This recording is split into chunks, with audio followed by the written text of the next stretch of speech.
Bismillahirrahmanirrahim. Kita lanjut ke materi DHCP server ya. Sebelumnya kita sudah membahas ARP atau Address Resolution Protocol. Sekarang saya mau bahas DHCP server. Oke, jadi DHCP server ini apa sih? DHCP server ini dia akan memberikan IP address dan beberapa atribut lain ya, seperti gateway, NTP, netmask dan lain-lain ya, secara otomatis pada klien gitu. Jadi sebelum membuat DHCP server harus menetapkan IP pada interface yang ingin diberikan ke DHCP kliennya ya, yang ingin diberikan oleh DHCP server gitu. Nah, jadi DHCP ini kepanjangannya adalah Dynamic Configuration atau ini kebalik ya, bentar. DCHP nih. Harusnya DHCP, Dynamic Host Configuration Protocol ya. Jadi dia memberikan IP address dan lainnya ya secara otomatis ke PC klien. Ini digunakan ketika dalam kondisi PC kliennya banyak gitu ya. Kalau misalnya cuma satu, seperti saya ini kan cuma satu ya. Jadi dia saya setting manual gitu, nggak DHCP. Nah, nanti di sini kan ada automatically ya. Nah, di sini saya menggunakan yang use the following address. Settingnya manual karena PC kliennya cuma satu gitu. Jadi saya setting manual aja gitu ya. Nah, kalau kliennya banyak, contoh kayak di sekolah itu di lab software aja kliennya ada 40 ya. Di MM ada 40, di TC ada 40, berarti total udah 120 tuh ya. Baru di lab itu aja, belum di lab yang lain gitu kan. Jadi kalau PC kliennya banyak, tentu kita harus konfigurasi DHCP server ini agar memudahkan kita gitu, biar enggak konfigurasi satu-satu gitu kan ya. Kan kalau misalnya satu-satu gitu memakan waktu lama juga, apalagi kalau networknya berubah, semuanya yang PC client harus dirubah lagi secara manual. Jadi saya saranin kalau misalnya kliennya banyak seperti di perusahaan, di kantor atau di manapun, ya saya sarankan untuk konfigurasi DHCP server ini ya, biar memberikan IP address secara otomatis ke klien. Nah, untuk konfigurasinya di sini sebenarnya banyak ya. Kita bisa klik tambah, ini bisa klik DHCP setup. Tapi di sini saya pilih yang DHCP setup, ini adalah cara paling mudah untuk membuat DHCP server ya, melalui widget setup. Jadi tinggal next aja gitu ya. Nanti bakal saya praktekkan ya. Nah, di sini menentukan interface-nya. Interface berapa yang terhubung ke klien. Kalau punya saya kan Ether 1 ya. Jadi Ether 1, kalau ini Ether 2 sebagai contoh. IP-nya berapa gitu. IP-nya sesuai yang ada di address pool ya, IP address. Nanti akan mengikuti. Jadi sebelum konfigurasi DHCP server, kalian harus konfigurasi IP address terlebih dahulu. Nah, ini networknya mengikuti sesuai, tinggal di next. DHCP relay silahkan dikosongkan ya apabila muncul ya. Kita menetapkan IP pada interface berarti ya, jadi harus interface IP addressnya dulu baru DHCP server. Nah, ini give out ini range-nya ya, range IP yang diberikan kepada klien. Yang tadi saya bilang yang give out ini berarti range itu adalah jumlah kliennya ada berapa gitu. Kalau yang tadi saya sebutkan di lab software ada 40, kalau kalian nyetingnya hanya untuk lab software ya berarti 40 aja ya. Kalau di sini berarti kalau 42 sampai 41 ya. Ini kan karena pakai /24, prefix 24, dia jumlah kliennya totalnya itu kan ada 254 ya kalau /24. Jadi tinggal disesuaikan gitu. Kalau mau misalnya /24 nggak apa-apa. Kalau misalnya cuman ada tadi 40 klien, berarti dari 2 sampai dihitung aja tuh sampai 40 berapa. Berarti logikanya kan 41 ya, ujungnya 41. Ini awalnya, terus strip, nah ini ujungnya gitu. Ini IP awal, ini IP akhir gitu ya. Jadi kalau misalnya ada 100 klien, berarti ujungnya 101. Kalau dibutuhkan 99 klien aja, berarti ujungnya 100. Dan ini harus disesuaikan jumlah PC kita gitu, biar kalau misalnya dilebihin PC kita ada 40 tapi ujungnya 254 bisa juga sebenarnya, tapi kelebihannya banyak kan. Jadi kemungkinan besar yang di luar jaringan kita akan menyalahgunakan sisa IP itu. Jadi saya sarankan dipasin aja gitu ya. Nah, ini ada DNS-nya, dan saya sesuaikan bisa pakai IP yang ada di IP address pool, bisa juga menggunakan IP Google ya. Seperti itu. Nah, ini list time-nya ya, menyatakan berapa lama IP yang akan didapatkan klien akan disimpan di HCP server. Selama periode list time, klien akan mendapatkan IP yang sama. Jadi selama ini 10 jam dia akan mendapatkan IP yang sama ya. Tetapi ketika sudah dilewat dari 10 jam, ketika kita minta baru lagi, dia mungkin akan mendapatkan IP yang berbeda. Kalau konfigurasinya berhasil, dia akan seperti ini tampilnya. Complete successful ya, setup. Oke, kita coba konfigurasi dulu ya. Yang tadi.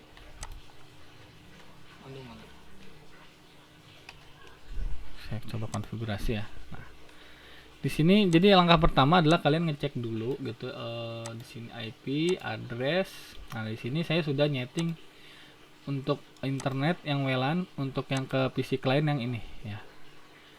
Tadi juga kan saya sudah nyeting di sini IP address saya secara manual gitu ya. IP-nya 200.20. Nah, jadi sekarang saya mau nyeting secara DHCP. Caranya tadi klik menu IP DHCP server, pilih DHCP setup ya, yang cara cepatnya. Nah, di sini Ether 1 ya, karena saya yang terhubungnya Ether 1 bisa dilihat di sini. Interface Ether 1. Jadi di sini pun harus Ether 1 gitu ya, yang terhubung ke klien. Klik next, klik next. Ini gateway-nya, klik next. Gateway itu IP dia tuh 201 network ya. Klik next. Nah, ini range-nya. Misalnya saya ada di PC di lab baru gitu. Lab baru misalnya ada 50 klien. Berarti dari 2. Kalau kenapa nggak dari 1? Satunya udah dipakai di sini ya. Di address, jadi nggak bisa dipakai lagi. Jadi kalau misalnya ada 50 klien berarti 51 ujungnya gitu. Nah, klik next. Klik next. Back dulu sebentar. Nah, untuk DNS server kalian bisa seperti ini, bisa langsung di next ya. DNS servernya ngambil dari internet di sini ya. Bisa juga kalian tambahkan lagi gitu. Klik yang panah bawah, kalian mau menambahkan DNS Google misalnya, tinggal tambahkan aja seperti ini ya. Klik next. Next. Oke, sukses. Nah, ini berarti sudah berhasil gitu ya konfigurasinya. Sekarang tinggal kita kosongkan nih, dapat apa enggak nih. Dan tadi nyetingnya IP-nya secara manual ya. Sekarang coba kita kosongkan. Dapat gak di IP secara otomatisnya. Kita tinggal lihat di sini semua detail. Nah, sudah dapat ya. DHCP enable, yes, berarti udah mendapatkan IP dari DHCP server gitu ya. IP-nya tadi yang ujungnya kita dapatnya ini, gateway-nya, DNS-nya ini dan ini ya. Oke, sekarang coba kita MD ping ke ini berapa sih IP-nya? 200.1 ya. 92.168.200.1. Nah, ini nggak bisa karena tabel ARP-nya aktif ya. Sebelumnya kan kita konfigurasi ARP ya. Coba saya nonaktifkan dulu ARP-nya.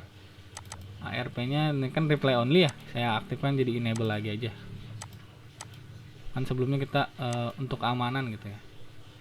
Nah, sekarang kita balikin dulu ARP-nya. Sekarang kita coba ping lagi. Nah, udah bisa ping ya. Ke Google pun sudah bisa, ping google.com. Untuk yang belum paham tentang ARP, silahkan lihat video sebelumnya ya. Nah, ini berarti DHCP-nya sudah dapat. Kita bisa juga ngecek dengan IP config. Nah, ini IP-nya sudah dapat ya. Atau kita juga bisa ngecek di bagian sini ya. Nah, di detail. Jadi sudah mendapatkan IP dan berarti kita sudah bisa browsingan gitu. Kita sudah bisa browsing. Coba kita browsing.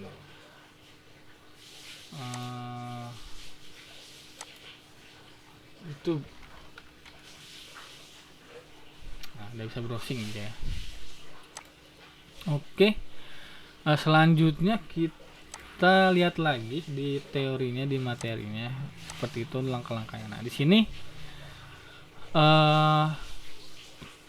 diminta untuk konfigurasi pada Ether 2 ya. Tadi kita sudah konfigurasi di Ether 1. Nah, kalau misalnya warna merah kayak gini berarti dia invalid ya. Ada dua kemungkinan, tidak memasang IP pada interface ya.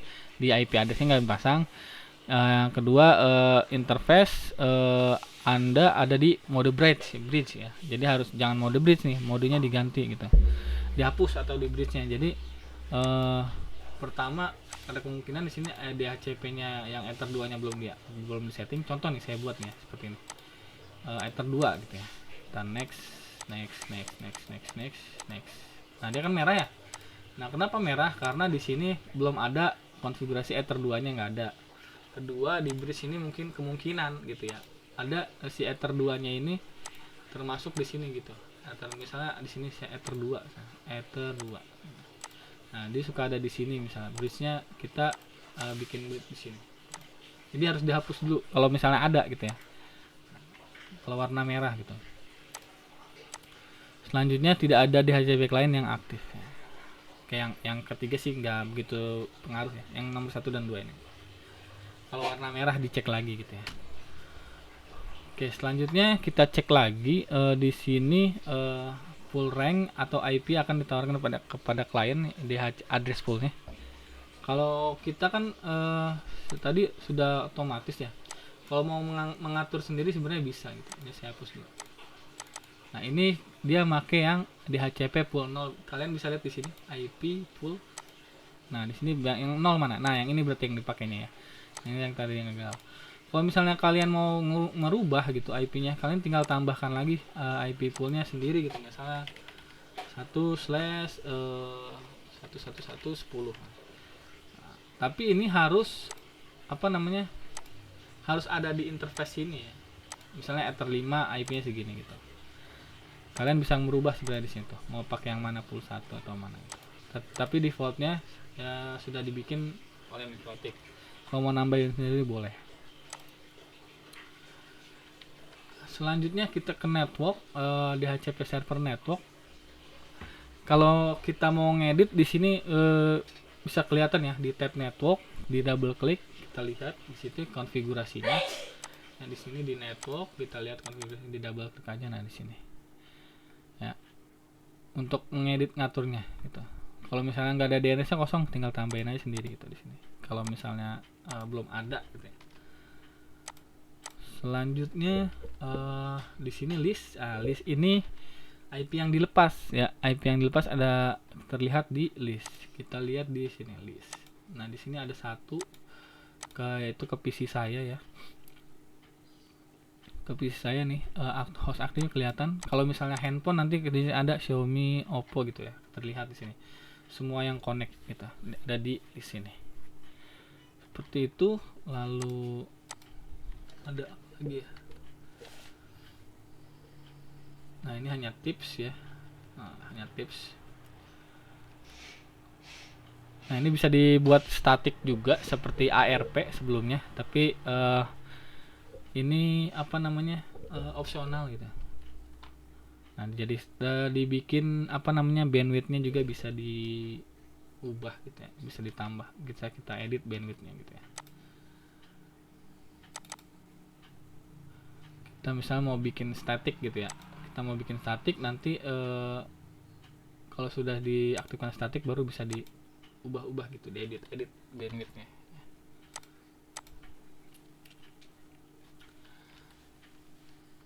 Nah, ini hanya untuk ngecek bandwidthnya pakai aplikasi bitest.exe ya. Kalian bisa download di Google, cari. Nah, paling untuk pembahasan DHCP server seperti itu aja ya. Jadi intinya kalian memberikan IP address secara otomatis gitu. Jadi di sininya settingannya kosong gitu. Jadi nggak perlu nyeting satu-satu IP address ke setiap komputer, secara otomatis sudah mendapatkan IP address. Jadi DHCP server ini berguna di jaringan yang banyak gitu kliennya ya. Oke, baik, saya akhiri. Semoga bermanfaat. Assalamualaikum warahmatullahi wabarakatuh.